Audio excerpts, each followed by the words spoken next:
holidays are officially kicking off this week across the country, with many families now prepping for their travel for the Christmas break. But with chaos, delays and spike prices looming, one former Qantas flight attendant is sharing her insider tips for a stress-free and cheaper experience. And that former flight attendant is Nicole Dale, and she joins us live now. Thank you. Getting into it, Nicole, what are your travel do's and don'ts this Christmas? Well, I think the first thing really is if you can opt to have your own carry-on bag, it makes it a lot easier.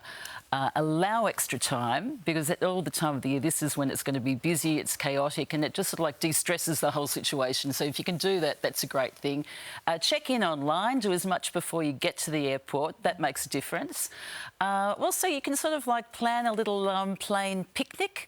That's sort of a good one, because a lot of the times budget airlines, there's no food, and I like to take my own nuts. And I think for sort of families and for people with children, if you carry their, you know, like some treats for them, it makes it easier. Yeah. Other things too, if you can actually book on, like even to fly on Christmas Day or New Year's Day, you know, the vibe's sort of, you know, really chilled because the loads are light and you get a discounted price a lot of the times too. Yeah. So that's sort of you can avoid being with relatives. Exactly, that's right. It's a good excuse. If you need to. What should people not do while travelling these school holidays? Well, on school holidays, you know, like then don't, you know, like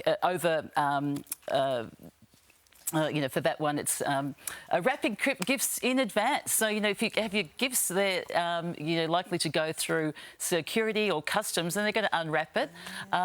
Forgetting insurance, you know, they sort of say it's better to have it than not have it, you know, and you can't really afford, because the costs of hospitals in the States is just sort of outrageous.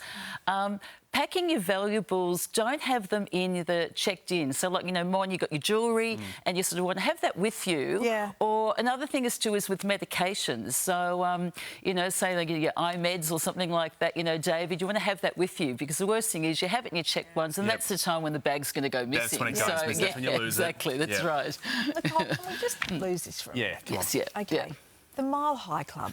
Is it real? Like, is it a thing? Is it a thing? It is actually a thing. It happens. Really? It happens. It's hilarious. You see sort of one person go into the bathroom and then sort of someone else sort of like, you know, follows in there, and you know, so you know, you hear noises. So as crew, you normally sort of like then do a non-emergency call, you know, alerting all the other flight attendants, and you know, so then the door eventually sort of like opens to a crowd of people waiting and watching. There's half a dozen cabin crew there, sort of like, you know, so that's great. So busted.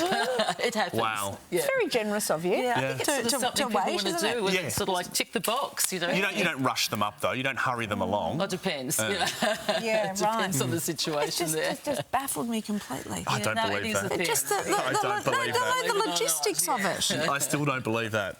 Yes, yeah. You're disgusting. Thank you very much, Nicole. Good to talk to you. Thank you, Nicole. You too. Okay, Great. all right, back on track.